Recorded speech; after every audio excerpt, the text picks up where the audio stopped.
Hi friends, my name is Courtney. I'm going to teach you about life along a canal. Do you know what a canal is? Let me explain it to you. Over 100 years ago, before the common use of cars, trains, railroads, and even permanent roadways, there were canals which helped transport people and goods to other towns and across states. Instead of a system of roads, there was a system of waterways, or a water highway if you will, where people traveled on canal boats. These boats didn't have sails or engines, they were pulled by mules.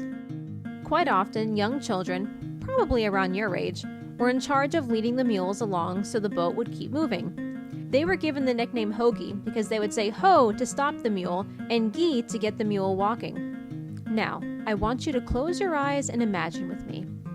You're walking outside leading two mules along or with a rope, and there's a boat full of coal behind you. There were no cell phones or internet at the time, and you spent your entire day walking outside. Do you think you could do it? Well, as you keep watching this video, you're going to learn what it was like to work on a canal. In this video, you're going to hear parts of an interview with a very special woman named Catherine Huftill. Catherine was born in 1886 and lived in Pennsylvania with her father and younger sister. She was born in August.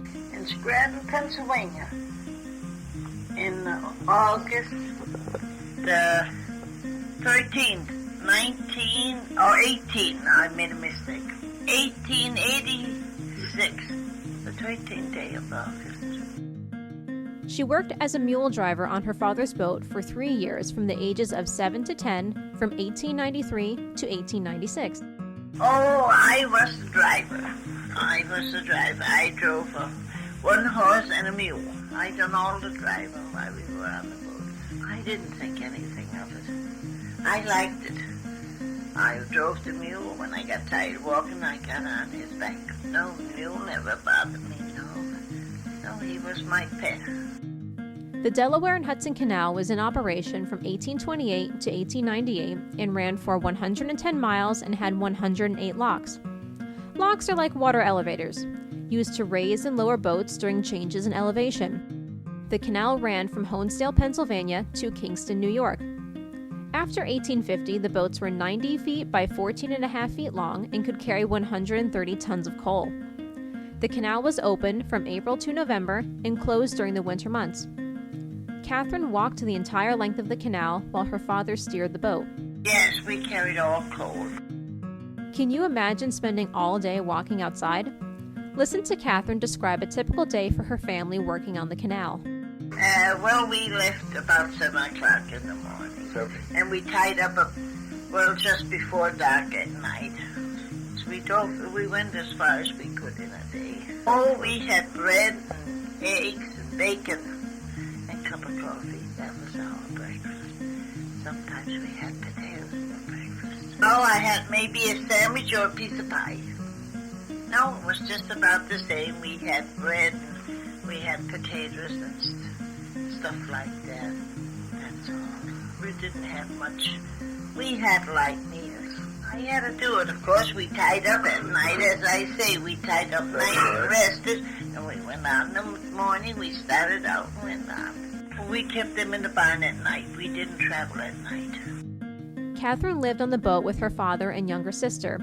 Here she describes what their boat was like. We had a bedroom, we had a kitchen. Of course, in the kitchen we had a bed under the deck. Then we had our table. And then my father's bed was under the deck. Then we had to go down the step and go in his room. Ours was under the deck right even with the kitchen. Times were different back then, and young Catherine had to find ways to keep herself occupied and have some fun while she walked alongside the mule. Listen as she tells a story from when she was a child. Well, I don't know. I was young, and of course I didn't know. The years ago, they used to have carpet tacks in wooden little barrels. And of course, I filled it full of sand, got on the mule's back.